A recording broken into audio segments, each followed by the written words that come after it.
ఏపీలో కాకినాడ జిల్లా పిఠాపురం నియోజకవర్గం ప్రత్యేకంగా మారింది. జనసేన అధినేత పవర్ స్టార్ పవన్ కళ్యాణ్ అక్కడి నుంచి పోటీ చేసి బరిలో నిలిచి గెలవడమే అందుకు ప్రధాన కారణం. ఎమ్మెల్యేగా గెలిపిస్తే పిఠాపురంను అభివృద్ధిలో టాప్లో నిలుపుతానన్నారు. అన్నట్లుగానే అభివృద్ధికి తన వంతుగా కృషి చేస్తున్నారు. పవన్ రాకతో పిఠాపురంలో ఎలాంటి మార్పులు జరుగుతున్నాయి, ప్రజలు ఏమనుకుంటున్నారు?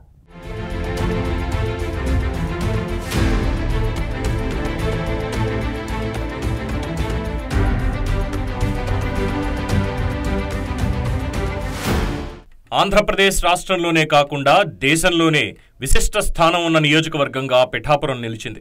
దీనికి కారణం జనసేన అధినేత పవన్ కళ్యాణ్ ఇక్కడి నుంచి పోటీ చేయడం ఒక ఎత్తైతే భారీ మెజారిటీతో గెలవడం మరో విశేషంగా మారింది.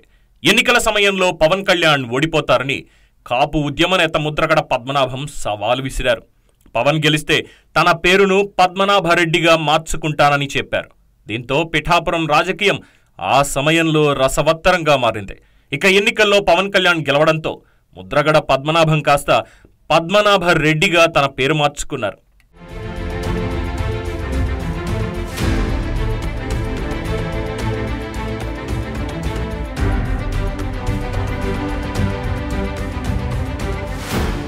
పిఠాపురం నుంచి పవన్ కళ్యాణ్ పోటీ చేస్తున్నానని ప్రకటించే వరకు ఈ సీటుపై తెలుగుదేశం ఇన్ఛార్జి మాజీ ఎమ్మెల్యే ఎస్వీఎస్ఎన్ వర్మ తనదే పిఠాపురం కోట అన్నారు. తాను ఖచ్చితంగా గెలిచి తీరుతానని చెప్పుకున్నారు కూడా. అనూహ్యంగా పవన్ కళ్యాణ్ పేరు తెరపైకి వచ్చింది. దీంతో వర్మ అనుచరులు నానా హంగామా చేశారు. పార్టీ కార్యాలయం వద్ద విధ్వంసం సృష్టించారు. పవన్ కళ్యాణ్ పేరు ప్రకటించిన తర్వాత ఆయనను అక్కడి నుంచి తప్పించే అవకాశం చంద్రబాబుకు లేకపోవడంతో వర్మను పిలిచి బుజ్జగించారు. పవన్ కూడా వర్మతో మాట్లాడడంతో శాంతించి పవన్ కళ్యాణ్ గెలుపుకు సహకరించి కీలక పాత్ర పోషించారు.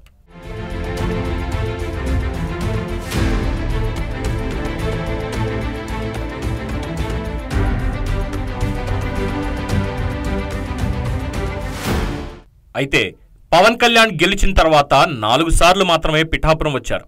ప్రజలను ఆయన కలిసింది తక్కువ అయినా చేసిన అభివృద్ధి పనులు మాత్రం చాలా ఎక్కువ.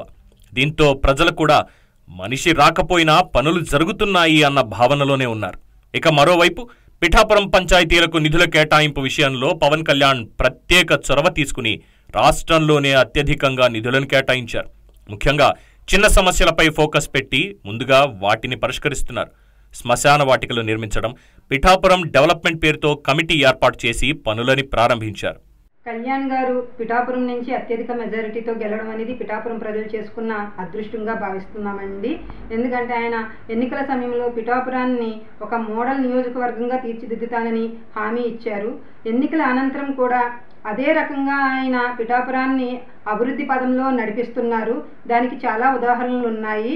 పిఠాపురంలో గుంతలు ఏవైతే ఉన్నాయో రోడ్లలో అవన్నిటిని పూడ్చే కార్యక్రమం మొదలుపెట్టారు. అది చాలా ఆనందించదగిన విషయము. అలాగే పిఠాపురంలో ఉప్పాడ వెళ్లే దారిలో ప్రయాణికులు రైల్వే గేట్ పడడం వల్ల ఎన్నో ఇబ్బందులు పడుతున్నారు. దానికోసం ఆయన రైల్వే ఫ్లైఓవర్ పనులు కూడా చేపట్టించారు. దానికి మేము అందరం సంతోషంగా భావిస్తున్నాము. అలాగే ఉప్పాడలోని కోతకు ఏదైతే సముద్రం కారణంగా కోతకు గురవుతున్నది దాన్ని ఆపించే పనులు కూడా చేపట్టారు. గుడిజల పవన్ కళ్యాణ్ గారి ఆధ్వర్యంలో మన పిఠాపురాన్ని చాలా అభివృద్ధి పదంగా నడిపిస్తూ ఉన్నారు.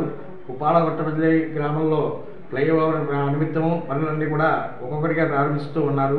అదేవిధంగా ఎన్నికల సమయంలో పవన్ కళ్యాణ్ గారు ఏ విధమైన హామీలు ఇచ్చారో అవన్నీ కూడా అంటే మన దేవాలయాలన్నీ కూడా అభివృద్ధి చేస్తానని చెప్పి మాటిచ్చున్నారు. మొన్నే మన వెంకటేశ్వర ఆలయం ఎదురుగుండా రోడ్లన్నీ కూడా వేయడం జరిగింది. ఆయన ఇచ్చిన మాట ప్రకారం ఒక్కొక్కటిగా చేసుకుంటూ వస్తున్నారు. మరి పవన్ కళ్యాణ్ గారు మరింతగా పిఠాపురాన్ని మరింత అభివృద్ధి చేస్తారని చెప్పి మేమందరూ కూడా మరింతగా అందరూ ఆయన చేసిన అభివృద్ధిని అందరూ కూడా ఆశిస్తున్నాము. ప్రతి వరకు కూడా అంగరంగ వైభవంగా మా పవన్ కళ్యాణ్ గారు రావడం వల్ల అన్ని వరకు జరుగుతున్నాయి. ఈరోజు పిఠాపురం హాస్పిటల్కి వెళ్తే ఏమీ లేని స్థితిలో ఉండగా దాన్ని 100 పడకల హాస్పిటల్గా మార్చి ఒక చరిత్ర తిరగరాశారు మా పిఠాపురానికి. పిఠాపురం నియోజకవర్గాన్ని కాకుండా రాష్ట్ర అభివృద్ధిలో కూడా భాగమయ్యి మొత్తం గ్రామీణ శాఖ, పంచాయతీరాజ్ శాఖ ఇవన్నీ తీసుకుని పంచాయతీలకు నిధులను విడుదల చేయడం అని ఇలాంటి కార్యక్రమం చేసి ఏ ఉప ముఖ్యమంత్రి అంటే ముందుగా చేసిన ఎవరో కూడా ఏ మినిస్టర్లు కూడా ఇలాంటి కార్యక్రమాన్ని చేయలేదు. ఆయన తీసుకున్న శాఖకి 100కి 100% చేస్తున్నాడు, అంటే అభివృద్ధి చేస్తున్నాడని చెప్పడానికి గర్వంగా ఫీల్ అవుతున్నాం మేము. ఎందుకంటే ఆయన కష్టపడి నెగ్గించాం కాబట్టి అందరిలోనూ కూడా ఈయనకి అనుభవం లేదు, ఈయన ఏం చేయగలరా లేదా అన్న సందేహం ఉన్న వాళ్ళందరూ కూడా ఈరోజు ముక్కును వేలేసుకుని అబ్బా ఎంత అభివృద్ధి పదంలో నడిపిస్తున్నారా పవన్ కళ్యాణ్ గారు అని. ఇలా చేస్తే కనుక ఇప్పుడే కాకుండా నెక్స్ట్ కూడా అంటే రాబోయే తరంలో కూడా ఎలక్షన్ జరిగినప్పుడు ఈయన ముందు స్థానంలో ఉంటాడని చెప్పి కూడా మేము ఆశిస్తాం. ఇక వరదల సమయంలో అయితే పవన్ కళ్యాణ్ పిఠాపురంలో ప్రత్యేకంగా పర్యటించి బాధితులతో స్వయంగా మాట్లాడి వారికి తాను అండగా ఉంటానని భరోసా కల్పించారు. దీంతో ఎన్నికల్లో చెప్పినట్లుగానే పవన్ కళ్యాణ్ పిఠాపురం అభివృద్ధికి కృషి చేస్తున్నారని ప్రజలు సైతం హర్షం వ్యక్తం చేస్తున్నారు.